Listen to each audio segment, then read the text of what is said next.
Welcome to The Queen's Lair, a lifestyle podcast. Get inspired by our latest tips and information about small business, entrepreneurship, natural hair, travel, food, and even relationships.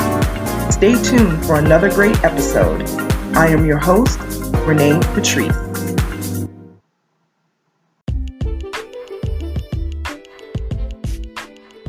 Welcome back, everyone. Thank you so much for tuning into my podcast once again.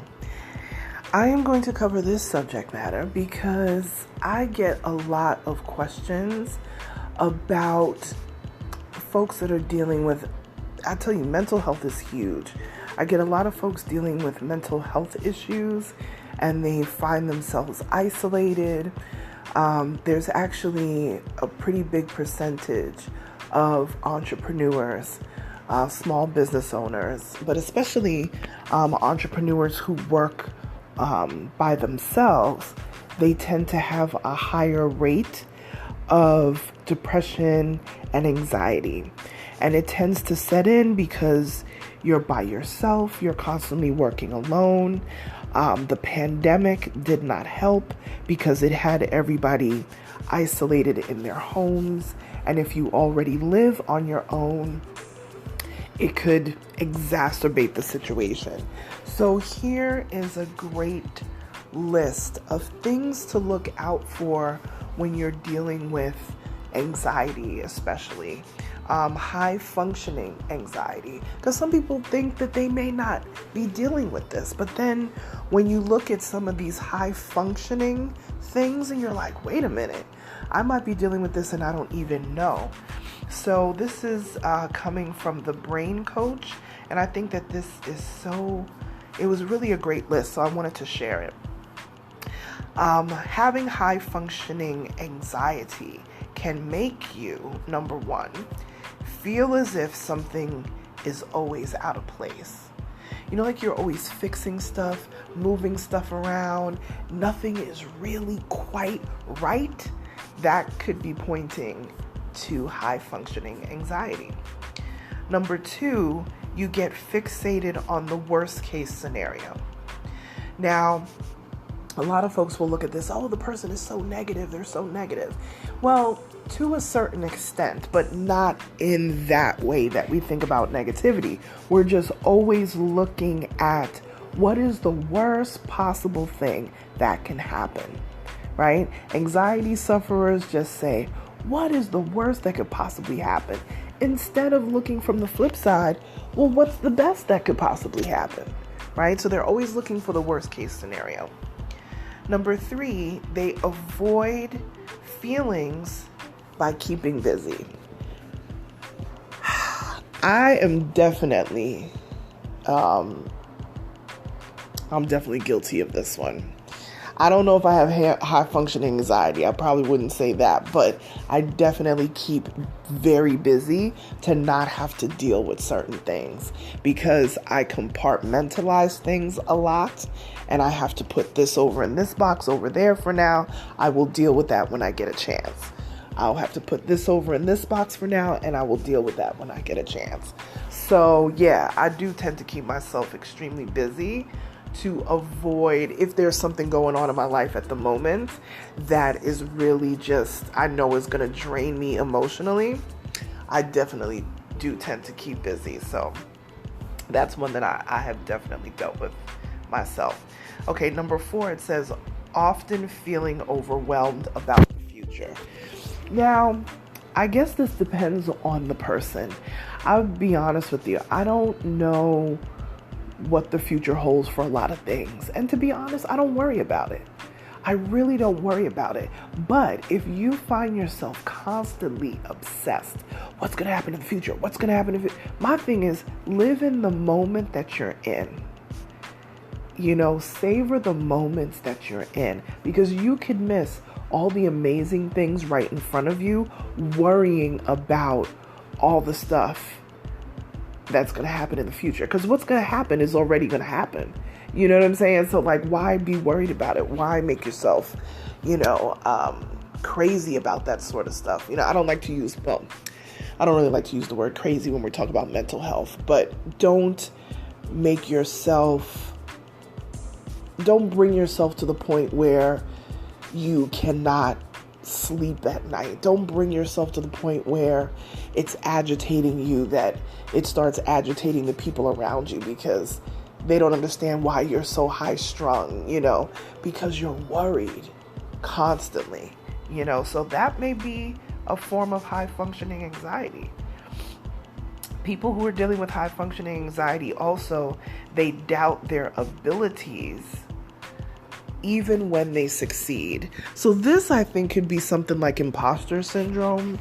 You know that you're successful. You've proven that you're successful. Your track record has shown how successful you are, but you're still questioning why you're in the room. You're still questioning why you have a seat at the table. Yeah, that definitely could be pointing to high functioning anxiety. Here's another one. This is number 6. Sleep too little or sleep too much. I think we've all probably dealt with this at some point. We all know that you're supposed to get your 7-8 hours of sleep. I don't know. I'm never able to sleep more than 5 hours. That's always how I've been since a kid. So I don't know exactly what that should be. But, anytime I try to do the 7-8 hours, I can't do it. I'm getting up before the time. So I don't know. I'm still in two minds about that one. But technically speaking, according to health experts, you should get at least 8 hours of sleep a day, right? I even heard that even if you're not up and out of the bed, that you should still be at rest at least 8 hours. So even if you don't sleep the whole 8, you should stay at like a pace of a resting pace.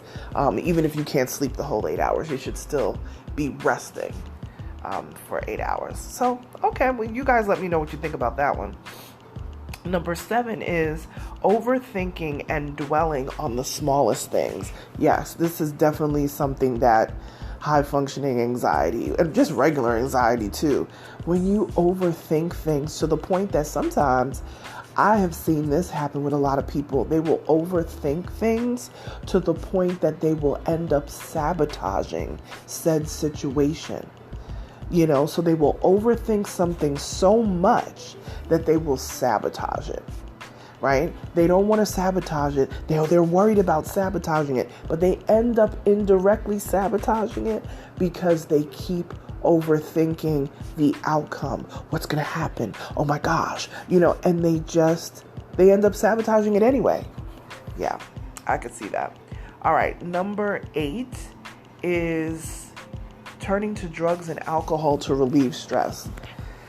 I've seen a lot of people in my life turn to drugs, turn to alcohol, even food, to relieve stress, because these things to a certain extent bring happiness. That great, delicious dish that you can't wait to savor, that great glass of wine, as long as it is not turning into a habit that you cannot deal without. If you feel like you've been missing a glass of wine, you have to have a glass of wine, or have to have a beer, or have to have that glass of alcohol to calm you down. It becomes something of a need. Then you're looking at the possibility of drug and alcohol abuse, right? When it becomes a need, when it becomes part of your everyday life, that is almost something that you need to function, that becomes a problem. Even coffee, anything with high caffeine. Some people, slug back a whole bunch of Red Bulls and, these energy drinks and things like that. That also could be in this category as well, very easily. So we have to be careful, how we approach drugs and alcohol, because I think alcohol, especially glasses of wine, of beer, things like that, they are so socially acceptable, that it's so easy to get into without knowing you're about to go down a slippery slope, So I definitely would caution people about that, because I think it's easy to sneak up into your life. Let's see. The next thing, this is the final one, is canceling plans that you wanted to go to. So I often have seen this. I've definitely dealt with this with folks close to me that cancel plans at the last minute because they're dealing with anxiety. Folks that I know that are dealing with anxiety, they cancel plans at the last minute because they want to go. They really want to go, but they just don't have the mental strength, to even deal with crowds. I noticed that anxiety also comes with a lot of social anxiety, being in crowds, being around a lot of people, having to quote unquote perform. Not that you have to perform, but a lot of people do who deal with anxiety deal with that, and so especially social interactions. Making friends is not always easy. Things like that. So I can understand how they would cancel plans at the last minute. For the people who are on the other side, when you are dealing with folks who are dealing with any type of anxiety, social awkwardness, or, even bouts of depression, we have to be more educated on these subjects and be more kind and be more understanding, because people who are dealing with these things, they don't mean to be mean. They're not canceling because they don't like you. They're not canceling because they don't want to be seen with you. But that's how we, the people on the other end, can take it. So if you know somebody who is dealing with stuff like this, encourage them to go to counseling. Encourage them to go to therapy.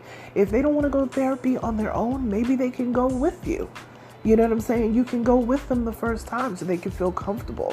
Because sometimes I find that when you go to therapy, especially if you bring a friend with you or somebody who really knows you, and the therapist can kind of glean information from the friend or, the secondary person, it often can be very helpful.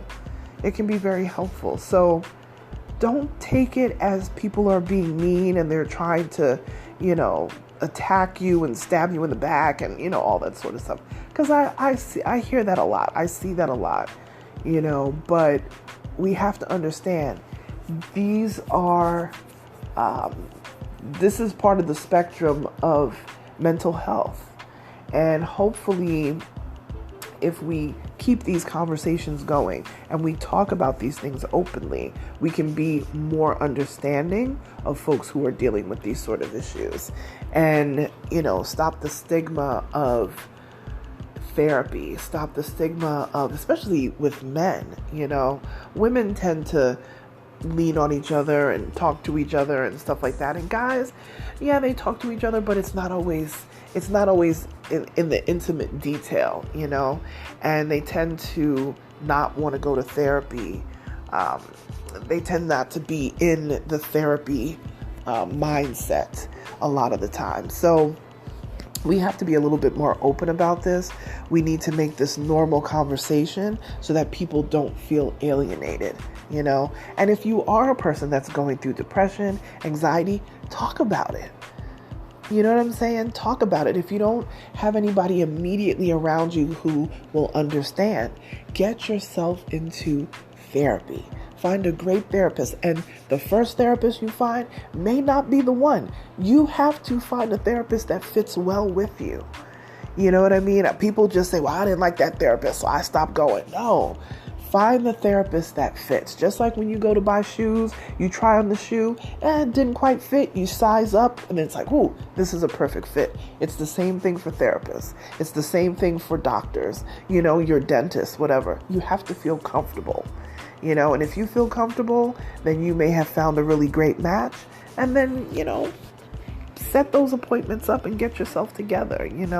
It's a big step to take. It's nothing simple. I've gone to therapy, it's not a simple thing. But when you do it and when you really have somebody who's a neutral party that can kind of help you gather your thoughts and organize your feelings, It is so helpful.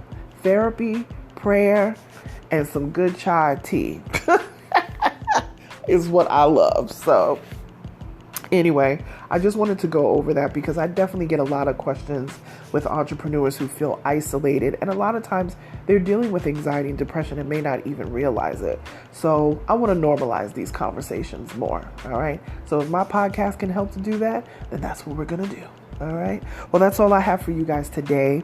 Like, share, subscribe to this podcast. Share it with someone that you think will find it helpful. And listen, contact me on, connect with me. Hate to say contact. Connect with me on Instagram at Onyx Queen Media.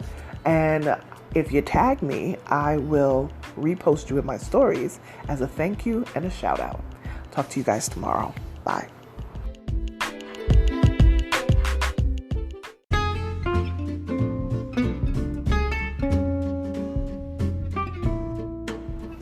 Online savings simplified. Don't search for coupon codes ever again. With one click, Honey's smart shopping assistant will automatically apply discounts to your cart in seconds. Save on all your favorite things. Easily pay less for products you're already buying online. It's as easy as 1, 2, 3. Join Honey for free. It takes 2 clicks to add Honey to your Chrome, Safari, Firefox, or Opera browser. Find savings in seconds. While you shop, Honey will find working promo codes across the entire internet, and you save instantly. With one click, Honey will apply the best deals to your cart. It's that easy. So what are you waiting for? Get Honey. Download it today. Visit our link, www.tinyurl.com/ONYXHONEY. That's www.tinyurl.com/Onyx Honey. Start saving right now.